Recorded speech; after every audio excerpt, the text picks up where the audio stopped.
Olá, amigos! Meu nome é Eliane. Sejam todos muito bem-vindos ao canal do Centro Espírita Irmã Rosa para mais essa exposição doutrinária. O nosso tema central deste mês é Não adie suas alegrias, seja feliz hoje. A nossa palestra tem como título Vida em Abundância e quem vai falar para nós é o nosso companheiro da Sociedade Espírita Fraternidade, da SEF, nosso querido companheiro Pedro Paulo. Para a harmonização, a página inicial foi extraída do livro Mais Luz, Psicografia de Chico Xavier pelo Espírito de Batuíra, e intitula-se Trabalho e Vida. A luta é a essência da vida. Em toda parte é atividade, movimento, preparo, libertação. É sobretudo sacrifício imposto e trabalho evolutivo a que todas as criaturas se submetem no rumo das esferas superiores. Nas mínimas dependências da natureza, vê-la-emos expressar-se em ásperas disciplinas, a fim de que se formem caminhos de justa libertação. Aqui e ali surpreendemos em posição de santificante renúncia a semente sozinha no solo, desfazendo-se aparentemente na morte para a garantia do pão. A argila torturada no forno para erguer-se em utilidade. A árvore abatida a fim de resguardar o conforto doméstico. A pedra condicionada a golpes de picareta, de modo a sustentar a residência do homem. O mineral conduzido ao calor de alta tensão, levantando-se com necessário proveito para o conforto das criaturas. A máquina em obediência constante para estender o progresso. O agente químico em prolongada submissão para fazer-se o remédio. A eletricidade cativa a implementos que lhe controlam impulsos a fim de alentar novas formas de engrandecimento da terra. E anotamos em tudo o que realmente auxilia na sublimação da humanidade a bendita pressão da luta para que o mundo se eleve aos mais altos cimos da alegria e da educação, colunas vivas daquele reino de Deus a basear-se no Espírito, consoante a edificação de Jesus. Saibamos, pois, de nossa parte, aceitar a luta que nos compete, abraçando-a por benfeitora de cada hora, honrando a confiança divina, de vez que, muito acima das tarefas preceituadas pelas leis da criação, aos elementos mais simples, guardamos conosco o privilégio de conscientemente servir. Vamos orar, meus irmãos, neste momento. Queridos irmãos, vamos fechar os nossos olhos e elevar os nossos pensamentos ao nosso Pai de infinita bondade e justiça. Vamos agradecer imensamente essa oportunidade de aqui estarmos, de podermos ouvir essas palavras advindas do Evangelho do seu Filho, Jesus Cristo, que é o nosso irmão maior, que nos conduz sempre a esse caminho de luz e do bem que nos leva ao Pai. Agradeçamos porque temos a oportunidade do trabalho que é santificante, que é revigorante e que é o trabalho útil que nos leva ao nosso Pai. Agradeçamos a espiritualidade amiga da casa da Irmã Rosa, que nos auxilia, nos intui e está sempre conosco a conduzir todas as atividades, que nesse momento possam derramar as suas bênçãos no nosso irmão, que fará uso da palavra, para que essas palavras possam calar aos nossos corações, nos trazendo consolação neste momento. Que a paz do nosso Mestre Jesus esteja conosco, hoje e sempre. Que assim seja, graças a Deus. Vamos ouvir agora, com carinho e com atenção, o nosso companheiro Pedro Paulo. Olá! É com imenso prazer que aceitamos o convite do Irmã Rosa para fazermos uma reflexão a respeito do Evangelho de Jesus à luz da doutrina espírita. Vida em abundância é o título de uma mensagem contida no livro Seja Feliz Hoje, do médium Divaldo Pereira Franco, o espírito Joana de Ângeles. As nossas reflexões girarão em torno dessa temática, vida em abundância, e teremos esta mensagem deste livro como ponto de apoio, como ponto que nos ajudará para as nossas reflexões. Esta frase, vida em abundância, está contida no Evangelho, lá em João, no capítulo 10, versículo 10, quando Cristo nos diz o seguinte: vim para que tenham vida, e vida em abundância. Portanto, pensaremos um pouquinho no que vem a ser vida e vida em abundância. E para isto, nos utilizaremos de uma outra colocação de Jesus, quando ele se define lá em João, no capítulo 14, no versículo 6, da seguinte maneira: eu sou o caminho, a verdade e a vida. Ninguém vem ao Pai a não ser por mim. Vejamos que o Cristo se define como vida. Vim para que tenham vida, e vida em abundância.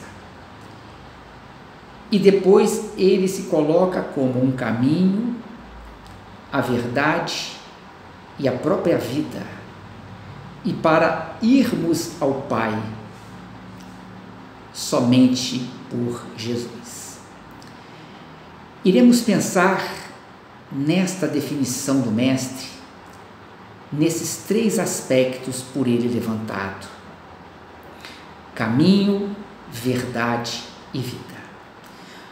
O que vem a ser um caminho?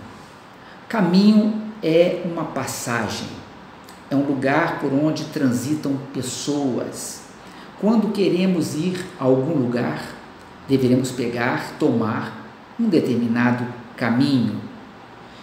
Portanto, o caminho faz parte do trajeto que deveremos tomar para atingirmos algum objetivo na nossa vida.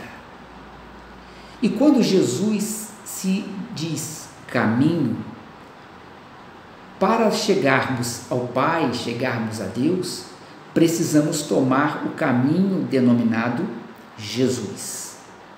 E o que vem a ser, então, este caminho? Não se trata de um caminho físico, uma distância física, porque o Pai está dentro de nós.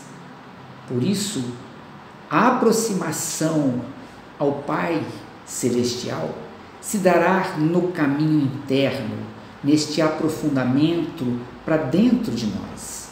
Vejamos que Jesus nos diz nas bem-aventuranças que bem-aventurados os que têm puro o coração, porque verão a Deus. Quanto mais puros formos, mais próximos de Deus nos tornaremos. Daí, podemos pensar que este caminho é um caminho interno, é um caminho que deveremos trafegar para dentro de nós, para nos aproximarmos do Pai Celestial. Eu sou o caminho, ninguém vai ao Pai a não ser por mim, tomando o meu caminho. E durante esse percurso, vivemos inúmeras experiências, porque um caminho, ele representa momentos diferentes ao longo dele. Quando vamos vivenciando uma experiência por um determinado caminho, vamos vivendo diversas situações ao longo deste caminho.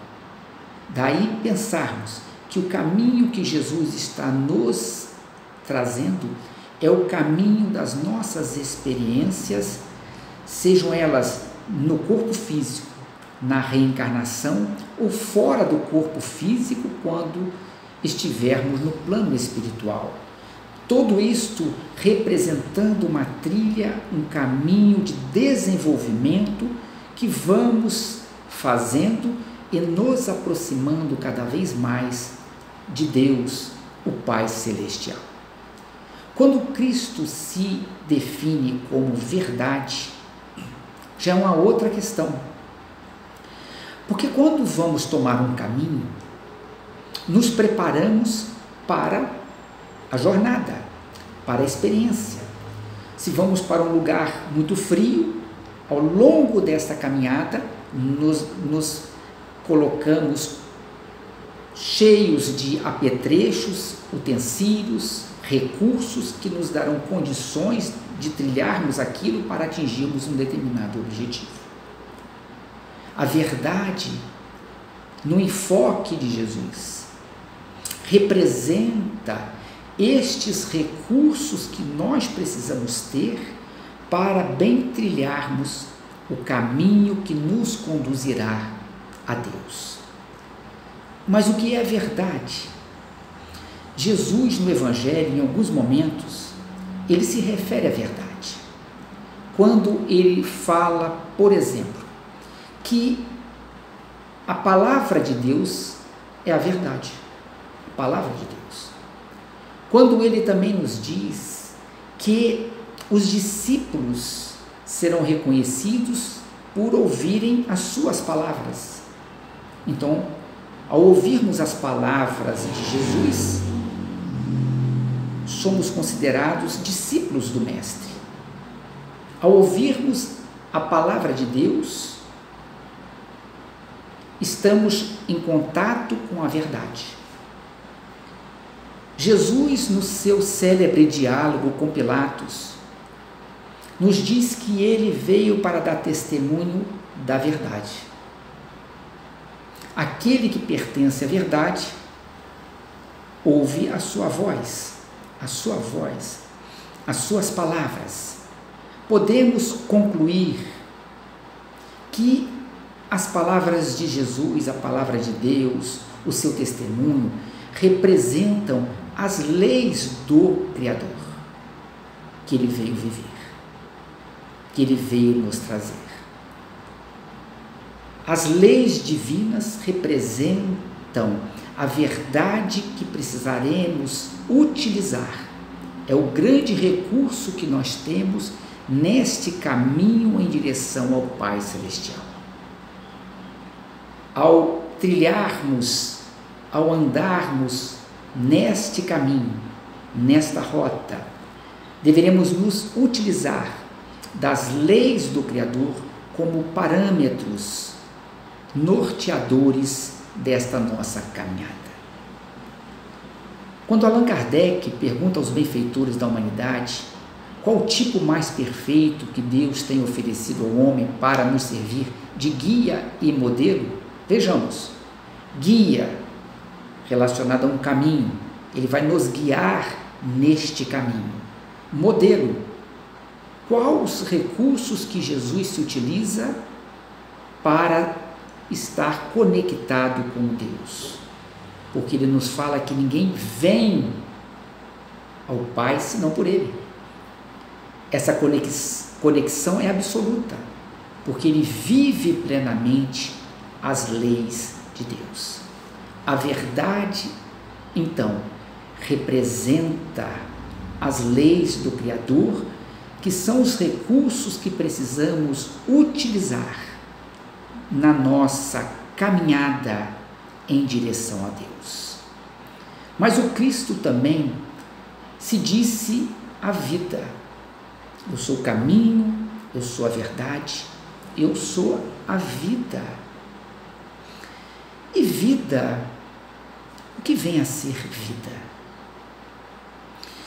Quando um jovem desencarna, costumamos dizer, puxa, desencarnou cheio de vida. Quando temos uma pessoa mais idosa, ativa, fazendo projetos, com disposição, se dedicando, trabalhando, falamos assim, puxa, essa pessoa tem muita vida, vitalidade, agitação, movimento. E tem isso por causa de quê? porque está disposta a fazer algo para poder crescer. Vida representa motivo, representa objetivo, significado, propósito. Ninguém pegará um caminho, se utilizará de recursos se não tiver um propósito, se não tiver um objetivo. Por que nós vamos pegar um caminho tal? Para onde ele irá nos conduzir? Portanto, vida representa este significado para podermos trilhar determinados caminhos na nossa vida. Sem propósito, sem objetivo, não conseguimos nos aproximar de Deus. Pelo contrário, não sabemos o que estamos fazendo da nossa existência. Jesus não nos veio trazer a existência, porque todos nós existimos. Ele veio nos trazer um propósito para a nossa existência, um compromisso existencial. Por isso que ele veio nos trazer vida. E por que é vida em abundância? Porque na medida que vamos caminhando em direção a Deus, ampliamos a nossa visão, nos sentimos mais motivados, mais entusiasmados pelas capacidades que desenvolvemos e, portanto, mais vitalidade. Aumenta-se o propósito cada vez que nos aproximamos de Deus. Mas é assim que a humanidade está entendendo a colocação de Jesus? A humanidade está trilhando este caminho chamado Cristo, chamado Jesus? A humanidade está utilizando-se dos recursos que são as leis do Criador? E a humanidade tem como propósito chegarmos a Deus? Obviamente que a consciência sobre isso começa a se ampliar cada vez mais.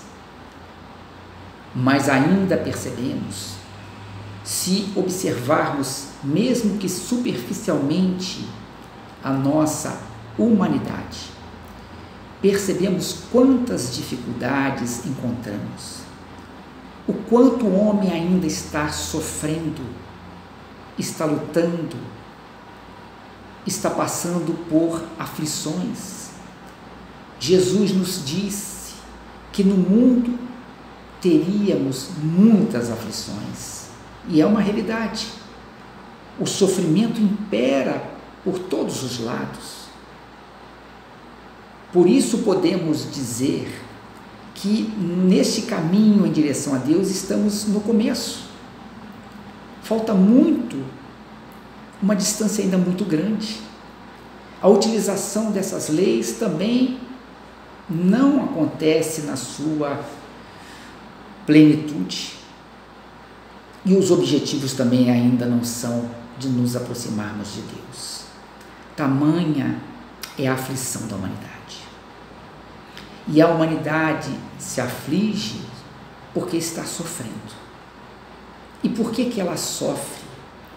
Podemos buscar Allan Kardec no livro O Céu e o Inferno, quando ele nos diz que o sofrimento é inerente à imperfeição. Se sofremos é porque somos imperfeitos. Se queremos aplacar as nossas imperfeições, precisamos desconstruir as nossas imperfeições. E porque somos imperfeitos, vejamos, somos aflitos porque sofremos e somos aflitos, se misturam essas duas coisas, porque somos imperfeitos, e somos imperfeitos por quê? E aí nós podemos buscar o Livro dos Espíritos, quando Allan Kardec pergunta aos benfeitores da humanidade qual o sinal mais característico da imperfeição. Na questão 895 de O Livro dos Espíritos. E eles respondem, mas logo no início nos dizem o seguinte: se deve ao nosso interesse pessoal. O interesse pessoal gera as imperfeições. As imperfeições, elas geram os nossos sofrimentos, e esses sofrimentos nos tornam bastante aflitos. Para podermos diminuir as nossas aflições, precisamos diminuir os nossos interesses pessoais. Quando estamos trilhando este caminho chamado Jesus, se imperarem em nós os nossos interesses pessoais, nós não caminhamos em direção a Deus. Procuramos caminhar em direção a nós mesmos, aos nossos interesses, atender às nossas necessidades. O nosso objetivo torna-se nós mesmos. Vejamos, os nossos interesses pessoais, durante este trilhar em direção a Deus, ele se desfoca das leis do Criador, das leis divinas, são as leis que temos, e obviamente que o propósito, esta vida, se deve a vivermos a nossa própria vida, que também é muito comum. A vida é só uma, precisamos aproveitá-la ao máximo, aos interesses pessoais. Se precisamos aproveitar ao máximo a nossa vida, não é no sentido de trabalharmos para Deus, para Jesus, para o bem, é para trabalharmos o máximo em prol do nosso próprio prazer. Portanto, nesta caminhada, quando os nossos interesses pessoais predominam, não avançamos, ou avançamos com muitas dificuldades. A velocidade que imprimimos nesta jornada depende de nós, não depende de ninguém, só depende de nós. O quanto estamos desejosos, dispostos, motivados para a caminhada. E quando não predominam os interesses da vida, do objetivo da nossa existência, e simplesmente os nossos objetivos pessoais, não avançamos, ou ficamos parados, ou retrocedemos em termos dessa caminhada. Não retrogradamos em termos espirituais, porque isso não acontece. O que nós já conquistamos. Mas em termos de experiências, podemos retroagir. Vejamos o que está acontecendo no planeta. Muitos espíritos estão sendo transladados, levados para outros locais, porque não mais enveredam por este caminho, não têm mais condições. Eles recuaram demasiadamente e agora precisam tomar outra rota, outro caminho que conduzirá também ao Pai Celestial, porque são muitos os caminhos. No nosso caso é o caminho Jesus, que é o nosso governador, o nosso pastor, aquele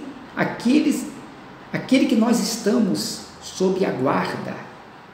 Nós temos Jesus como nosso guia, nosso modelo. Outros não desejam isso, vão tomar outros caminhos.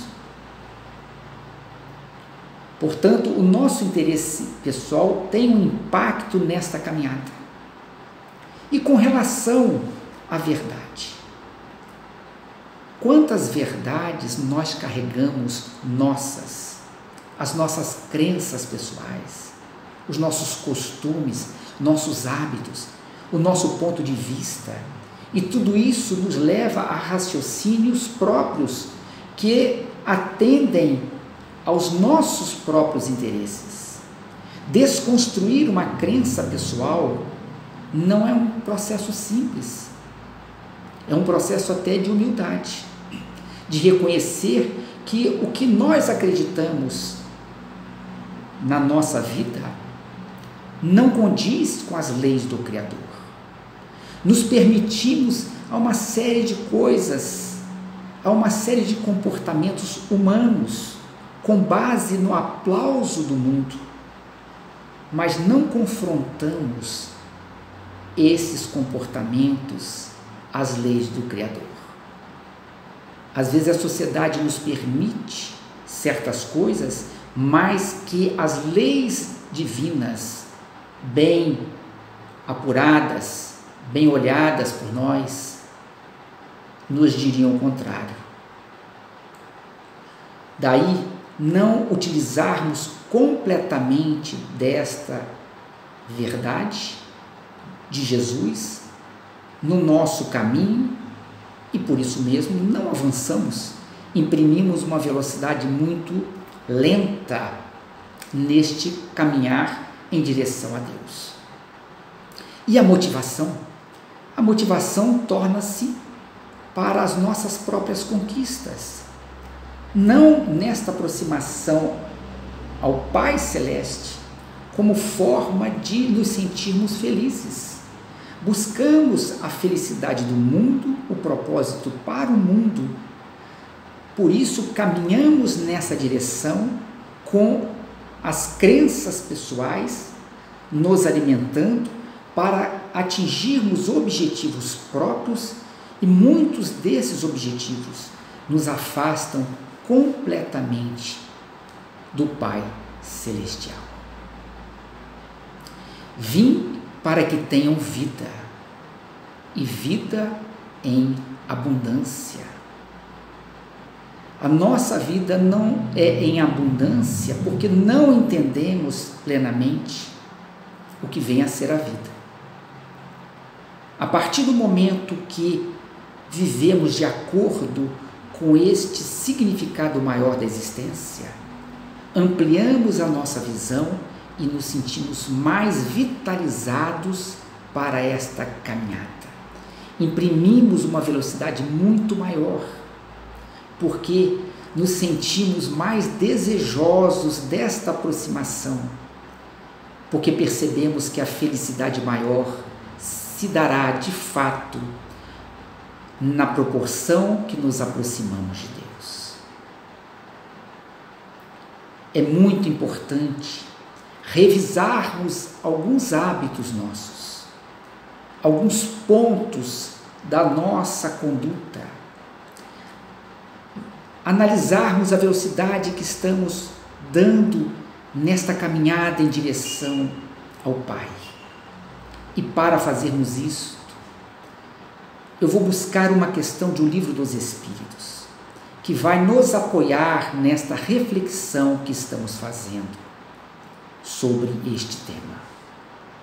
Allan Kardec pergunta na questão 922 de O Livro dos Espíritos, da seguinte maneira: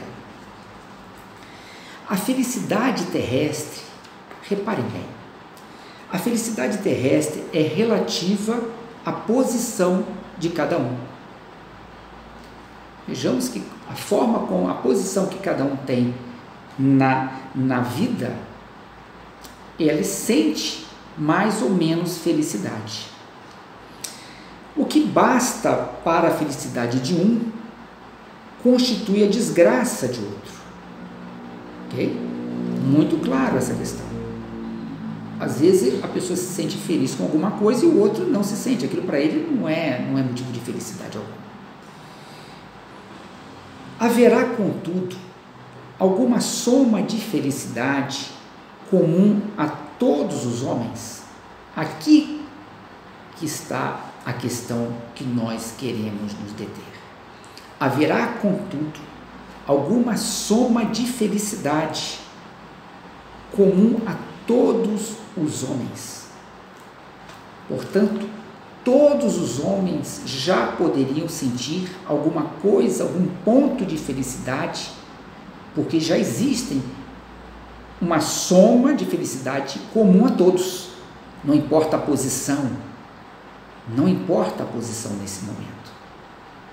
Todos se sentiriam felizes com esses aspectos que os benfeitores nos trazem. Então eles nos falam o seguinte: com relação à vida material, a posse do necessário. E vamos começar por aqui, rapidamente. A posse do necessário já nos daria felicidade com relação à vida material. E podemos pensar, mas o que se trata a posse do necessário? É a posse para que eu possa simplesmente viver, comer, me vestir, morar? Não, não é isso que ele está falando. Posse do necessário para alguma coisa. Nós temos que ter um propósito na vida.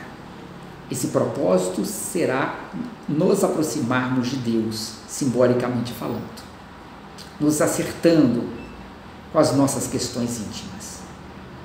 E se tivermos a posse do necessário para realizarmos este propósito, isto é motivo de felicidade. Existem duas questões aí. Se temos menos do que o necessário, nós não seríamos felizes. Menos do que o necessário para a vida material, podemos pensar, será que se trata exatamente nisso? Podemos até pensar nisso. Se eu tenho menos do que o necessário para viver a vida material, isso não é motivo de felicidade, é óbvio. Mas e aqueles que precisam passar por provações difíceis por esse aspecto da vida material? Eles teriam então posse do necessário para poderem passar por aquele processo expiatório. E por estarem se libertando, seriam felizes na intimidade, porque essa felicidade não se trata de algo externo, é algo no interior da alma. Da mesma forma que a aproximação de Deus se dá no interior da alma. Na medida que vamos nos aproximando do Criador, nos sentimos felizes. Não é externo, é dentro de nós. Mas podemos pensar na posse do necessário ao contrário. E se eu tenho além do necessário? Eu preciso de algo e tenho muito mais do que eu preciso. Não é para viver. A vida material, as partes de necessidade da sobrevivência material, não se trata disso. Se eu tenho posse do que me é necessário para algum tipo de realização, mas se eu tenho além, eu tenho recursos desnecessários. Eu tenho recursos que eu não precisaria ter e eu poderia abrir mão desses recursos. E aqui cabem duas colocações. Primeiro, o quanto eu me transtorno para obter a posse das coisas, que é um problema de aflição, e o quanto eu não consigo abrir mão do que eu tenho, que já me é desnecessário. Vejamos que muitas vezes não nos sentimos felizes na intimidade, porque temos muito além do necessário, o que é desnecessário. E aonde isso vai nos gerar a tristeza? Porque eles continuam nos dizendo o seguinte: com relação à vida moral, a consciência tranquila e a fé no futuro. Consciência tranquila e fé no futuro são os ingredientes de aspecto moral que precisamos desenvolver. Se temos posse além do necessário, aquelas pessoas que não têm nem o necessário estão sendo lesadas por mim indiretamente. Mesmo que elas precisassem passar por aquilo, não importa. Eu estou sendo um instrumento da vida para que ela possa sofrer, porque eu tenho posses além do necessário, significando que eu tenho posse desnecessária dos meus recursos. E se eu tenho esse desequilíbrio em termos de posse, logicamente que eu não me sinto feliz. E por isso eu não consigo ter a consciência tranquila. Quando eu digo que tenho a consciência em paz porque eu faço uma atividade no bem, reparemos que isso é bastante superficial. Porque uma atividade feita no momento não pode nos dar paz de consciência. A paz de consciência, ela é fruto de que estamos realizando alguma coisa de acordo com a vida do nosso planejamento. Não é uma atividade específica que amanhã eu posso abandoná-la, posso deixá-la por motivos de atividades. E quantas pessoas se dedicam a uma causa e depois elas param de se dedicar? Portanto, a consciência tranquila é fruto de que eu tenho posse do que é necessário exatamente, não tenho nada desnecessário, não tenho abaixo, eu tenho o suficiente para realizar alguma coisa que eu preciso para me aproximar de Deus. E a fé no futuro, vejamos, fé no futuro, essa esperança, essa expectativa de dias melhores, essa motivação. Por isso que esta resposta dos Espíritos casa bem com o caminho. O caminho são as nossas experiências materiais e espirituais, no mundo espiritual, em que eu preciso ter posse das coisas que serão necessárias para o bom desempenho nesta caminhada. Posse do necessário. Se eu tiver além, os meus passos podem se tornar mais devagar. Por quê? Estou carregando recursos exagerados. É como uma pessoa que vai viajar e ela vai passar poucos dias, ela leva uma mala de coisas desnecessárias, aquilo. E aquilo se torna um problema, porque é o peso, ela tem que carregar aquilo. Então, aquilo atrapalha a pessoa na sua mobilidade. Muitos recursos que nós não precisamos atrapalham a nossa mobilidade, a nossa velocidade em direção a Deus. A verdade, a consciência tranquila é fruto de estarmos utilizando as leis de Deus na nossa vida. O recurso desta caminhada são as leis do Criador. Por isso que eu estou com a minha consciência tranquila. Não é porque eu fiz um trabalho. Não, o trabalho, ele faz parte, às vezes, das atividades que eu preciso promover na minha caminhada. Mas a utilização das leis de Deus, que envolve as atividades no bem, que envolve o meu dia a dia, que envolve as minhas experiências, que envolve os meus momentos de solidão, que envolve todas as nossas experiências existenciais. A utilização da verdade de Jesus, as leis de Deus, nos dão esta consciência tranquila. E o propósito é a fé. Fé no futuro. Vida em abundância. Porque eu tenho certeza íntima, esta fé, esta confiança de que estamos trilhando um caminho, utilizando-nos dos recursos da verdade, e que lá na frente está o Pai Celestial, numa imagem, numa metáfora, nos aguardando. Mas o Pai Celestial, ele está dentro de nós. Portanto, esta viagem é no nosso mundo interior. É uma caminhada para dentro de nós, nos utilizando da consciência, onde estão as leis do Criador, na nossa consciência, utilizando-nos da nossa consciência e cada vez mais ampliando esta confiança em Deus, sentindo o Pai Celestial dentro de nós, demonstrando a vida em abundância. Que Jesus possa nos abençoar, Ele que é o nosso caminho, a nossa verdade, a nossa vida em abundância, e que é a forma que temos para nos aproximarmos cada vez mais do nosso Pai Celestial. Vamos concluir as nossas reflexões fazendo uma oração.